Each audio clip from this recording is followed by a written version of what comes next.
I'm going to start a video call with, like I said, Jamelle Bouie of the New York Times. Hi, can you hear me? Yeah, I can hear you. Oh, damn. You have like an incredible setup. Holy shit, dude.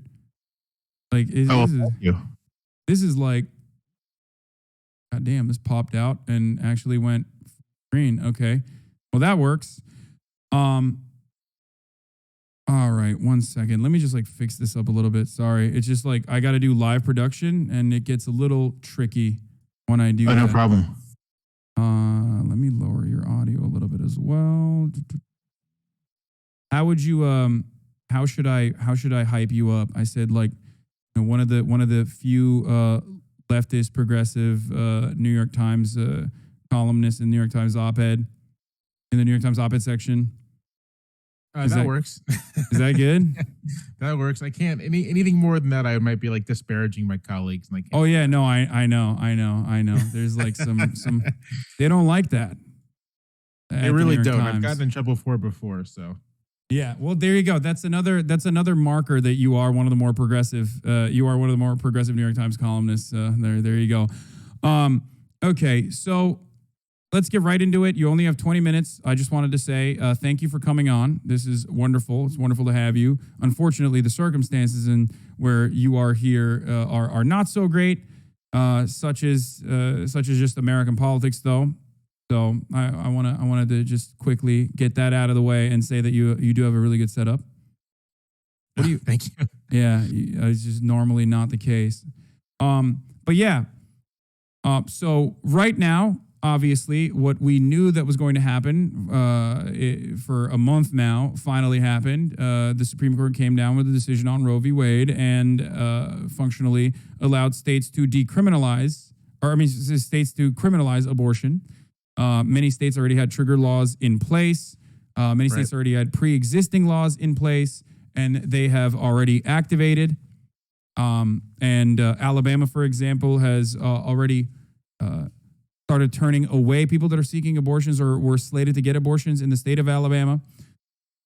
And that's where we're at. But I wanted to talk to you because you are, well, one, you are at the New York Times, so obviously you understand American politics a lot better than me, a dumbass on Twitch. And I wanted to hear your perspective on what can be done in this circumstance.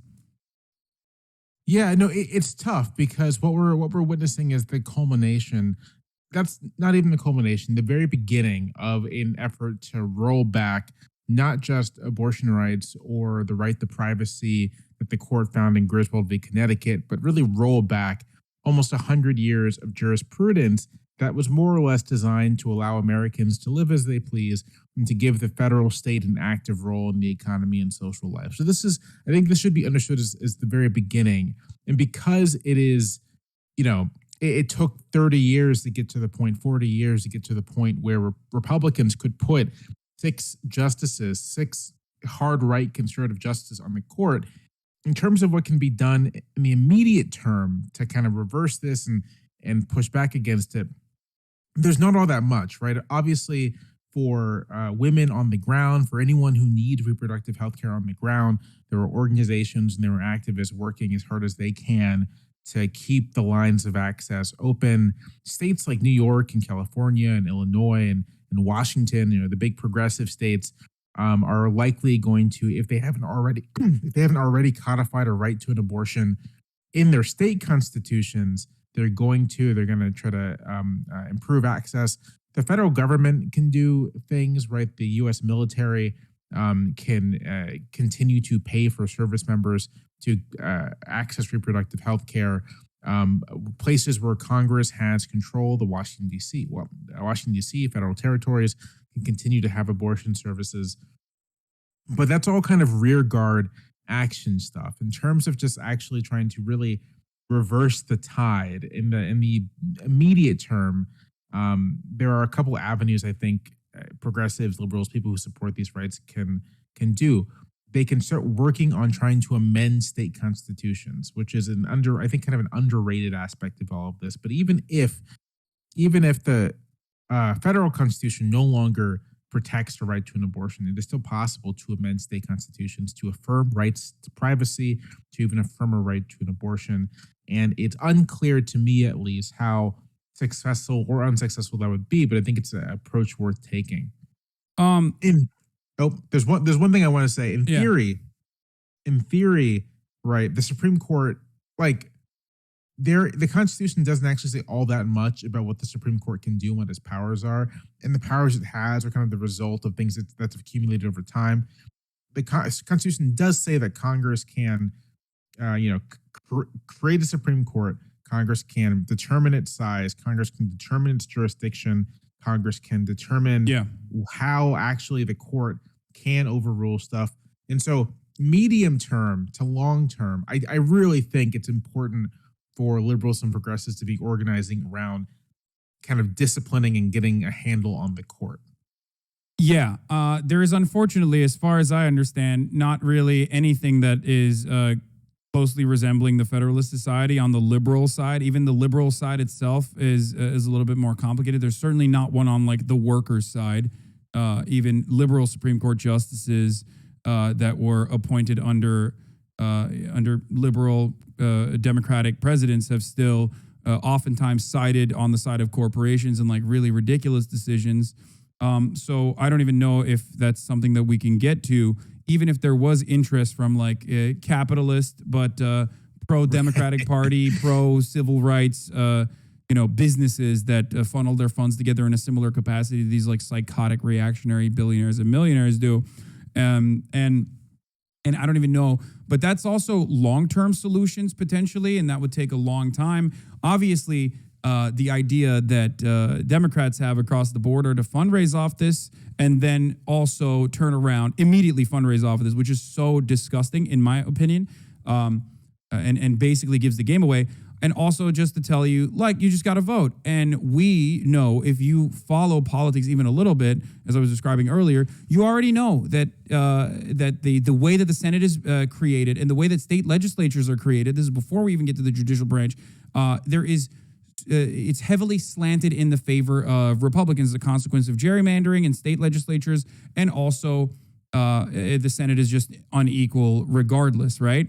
So that has created a system where like it would not take one election, but it would take multiple elections, probably over the course of like 20 years, if not longer, for there to ever even be a Democratic supermajority. So I can't see any way further in this process than abolishing the filibuster, which comes with complications, certainly. What do you think about that? Yeah, I mean, I think that's right. I mean, in the short term, if you want to maintain like the current rules of the game, then yes, it's going to take forever, if you can even manage it, to get the kind of super majorities and whatever to, reshape the entire judiciary, really begin to push back on things. But if you can in addition to building, broad base from below movements for reproductive rights and really connecting that to existing movements for civil rights, for labor rights, and also use that kind of energy to begin to build a consensus within, the Democratic Party about getting rid of the filibuster, about court reform, then I think in the more medium term, you might be able to make some changes via voting. In terms of this election year, right, I think that the most Democrats could do, like the most that you could do electorally, is basically say to the voting public, and not do the whole like, oh, you got to vote more and come vote for us and we'll protect your rights. These vague statements that you can renege on. What you need to do, or what Democrats need to be pressured into saying, is right now, Republicans are a threat to your fundamental rights. We are at risk losing the House and the Senate. If you want the federal government to pass a bill protecting the right to an abortion, you need to elect Democrats in these states, and these states, and these states. If you do that, then on the first day of the first session next year, we will pass that bill. And that's it. Just lay it out for voters. If you do X, Y will happen. I'm not saying that's going to work, but I am saying that that's the kind of appeal that might actually reach people, not sort of broad and vague. We're going to stand up and fight for you, but we need X number of people to do Y thing.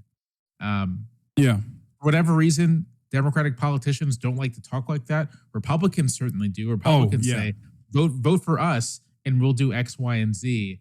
and then they do it. Oh, always. I mean, and the pure projection of the Republican Party is also really funny because they always talk about activist judges, right? But the Federalist Society is literally created with the express purpose of creating activist judges to fill lower courts all the way up to the Supreme Court, and they're very successful at it. And yet they still are able to project and make it seem like Democrats are doing this, but Democrats are so feckless and cowardly that they can't even actually just like come out and say exactly what they want to do. But ultimately, you're basically still saying that, like, you know, the only path forward is just the vote. And I'm wondering if there's, like, I always say Democrats should operate like the way Republicans do, and I hate the Democratic Party for operating ideologically like the Republicans do, or at least like working in a very cowardly manner and engaging in negligent behavior. But I mean, like, operate like the Republicans do in the same way that, like, Republicans will whip votes no matter what. They will get things done no matter how unpopular it is. They will sidestep Congress as they have done. They will revert it back to the state legislatures. They will, move things along the judicial branch, like, and get things done basically. And they operate in a very strategic manner and can even undermine something that 75% of Americans or 64% of Americans believe should be the law of the land. Is there nothing that, like, I don't know, is there nothing that the Democrats could do in a theoretical world where they do actually approach the subject like the way the Republicans do? Like, I don't know. I think someone brought up, it might have been you on Sam Cedar, someone was telling me earlier that you said something along the lines of, like, federal land, basically utilizing federal land, which exists in, like, every state, as, like, de facto protected abortion clinics. Open up abortion clinics on federal land in every single state, and then protect it. I feel like that's something that is effective, right? I mean, right. I mean, if congressional Democrats were willing to play hardball, right? Like, if the entire caucus were unified in wanting to defend abortion rights and just didn't really care anymore about protecting, whatever norms, then what they would do is, on the legislative side, I mean, the whole opening clinics on federal land thing is what you do when you have really no other options. But we don't. But you're asking me kind of blue skying it. And because Democrats can still control Congress, I mean, they still do, then you abolish the filibuster, you pass a bill protecting abortion rights, codifying the status quo under Roe into law. And then, because they keep the Supreme Court from doing anything about it, you, like, expand the Supreme Court. You add, there are 9 justices now. There are 13 circuits. Add 4 additional justices, 13 justices, 13 circuits, and the 4 are Democratic appointees. So you have a 7-6 court that's going to uphold your bill. And at that point, no more filibuster, supportive Supreme Court, pass voting rights legislation, like, do whatever you need to do. That's like the hardball approach to all of this. And that's sort of, in terms of the electoral game, I think the electoral game is trying to shape the Democratic Party to create a consensus for that kind of action. But I don't think the only game in town is the electoral game. I think that as was the case for the initial expansion of these rights in the middle of the 20th century, this is a game of broad-based social movements, right? And I think we should look at the resurgence of the labor movement. We should look at sort of civil rights movements, reproductive rights movements, as sort of moving in tandem to building the kind of power to act on the national government and act on state governments as well. I mean, I think that in the medium to long term, it is not a good idea to depend on a political party. You need to depend on the social movements that can make political parties act. And that's generally been the case for all kinds of large-scale change. That's the case for the reactionaries, right? Like, the reason the Republican Party has been so successful is that there's been a broad-based social movement behind it trying to make this outcome happen. Okay.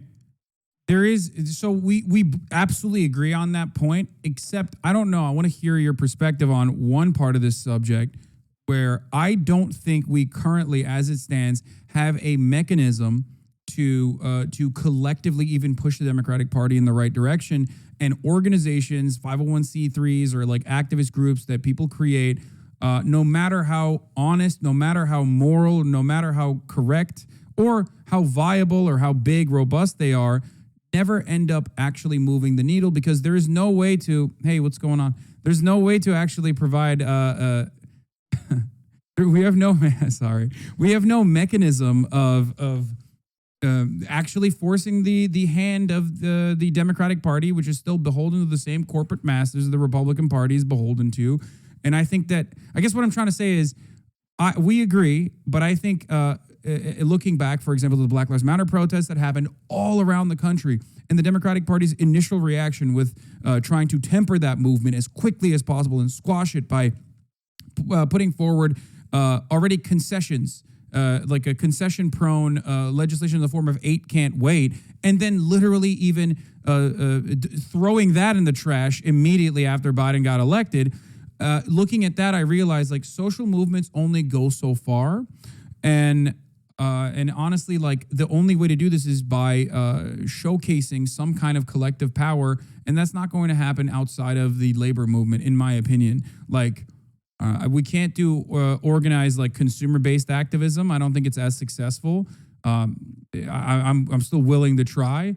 But I think the number one power that we have as like regular American citizens, at least, is through through labor unions. I don't disagree with that at all. I think sort of any path to a more progressive country is going to go through a broad-based and resurgent labor movement. What I'll say just to the Democratic Party question is that the way I think about these things is you got to. I think you need to think about it less in terms of what the party is going to allow, and more in terms of what the party system allows. And so, the American party system is like unusual in that there's a Democratic Party, there's the Democratic National Convention Committee, rather there's the Republican Party, there's the Republican National Committee, but like the party committees don't really have the power to discipline anyone. It's all sort of like an agreement, like we're gonna work together. But the parties themselves are very decentralized, are very porous. There's many ways to enter into them, and are very candidate driven and candidate centric. Right? Donald Trump becomes. I have a lot of good ideas for this part internally. I don't know if you ever. I mean, I don't know how familiar you are with some of my greatest takes, but I would say using a real whip is one of them. The optics on that are, they're not great, but also just putting it out there, I have an idea called the gauntlet, where there's an automatic trigger.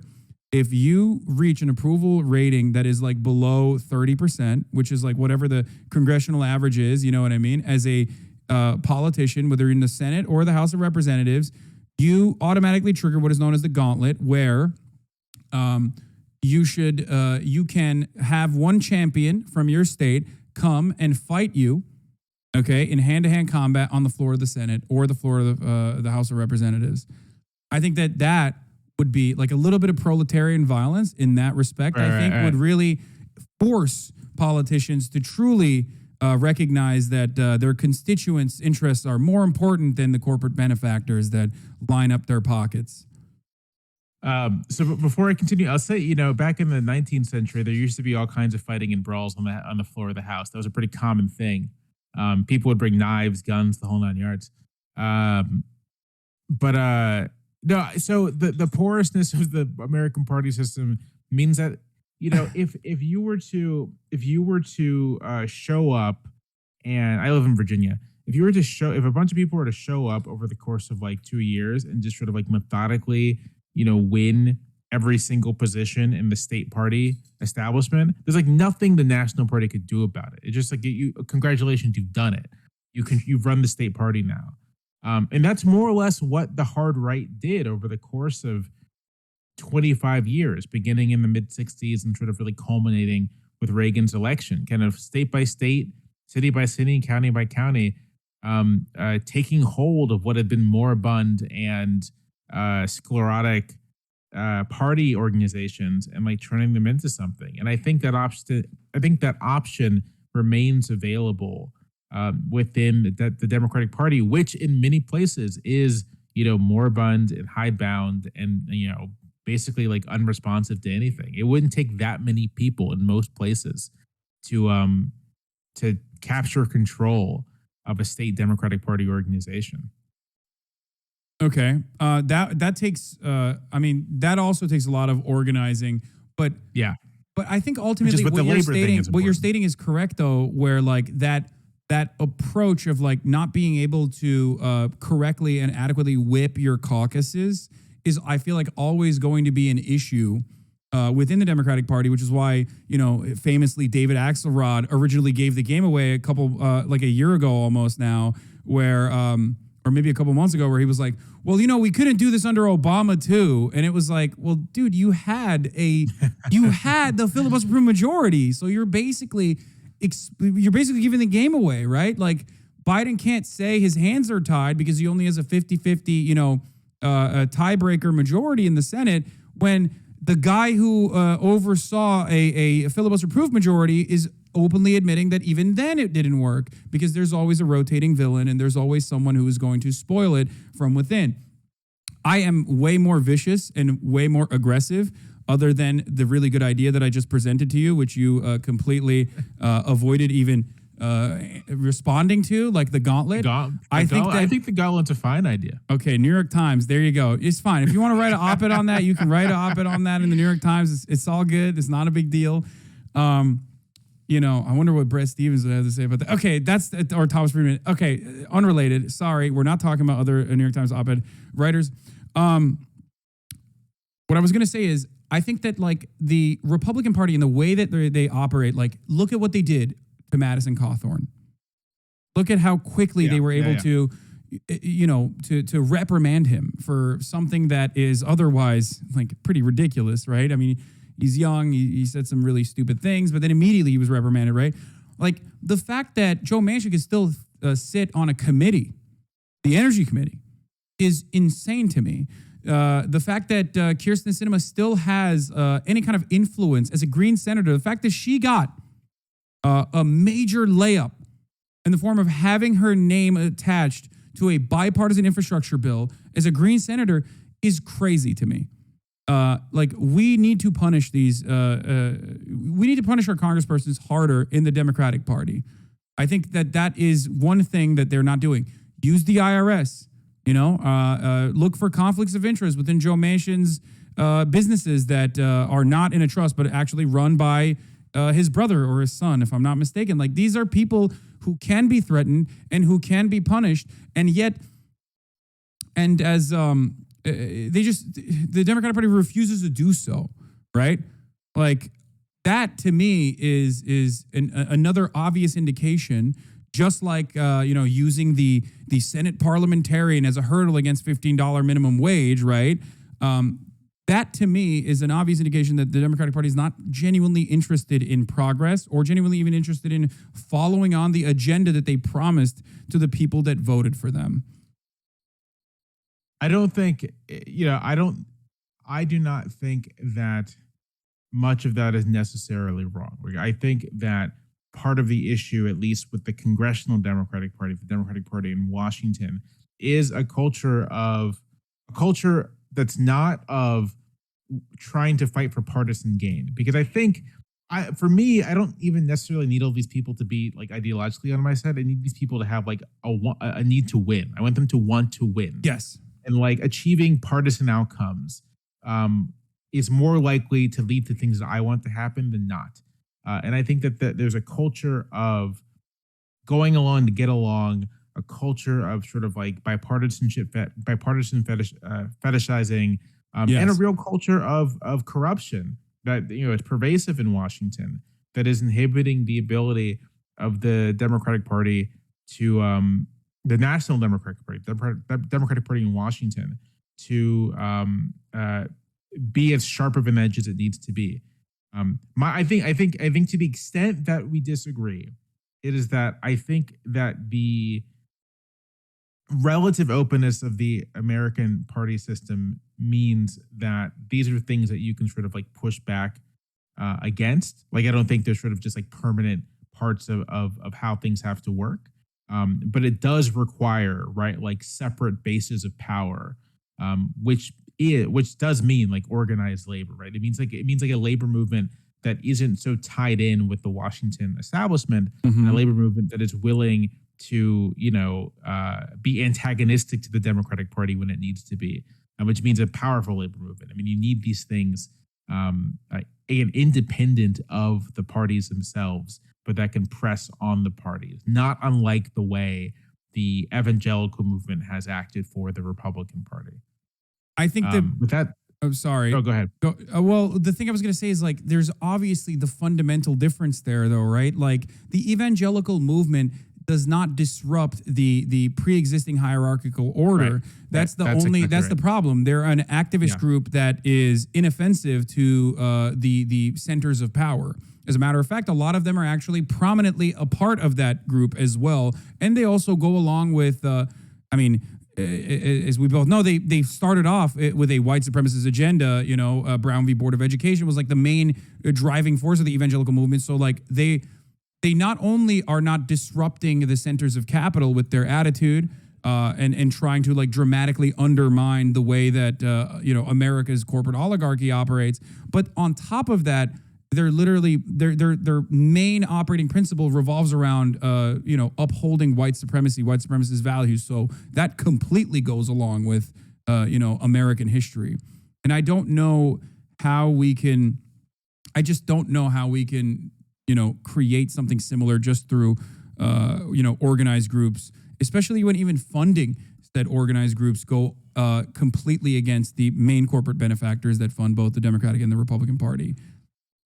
Yeah. I mean, I guess my optimistic note is that, we've seen in the past few presidential cycles how it's possible to raise just like enormous amounts of money through small donations, and that there are ways to circumvent corporate funding. And ultimately, I mean, I guess this makes me like a little bit of a Leninist. I think sort of like organized cadres of people working dedicatedly. Dennis Prager was right.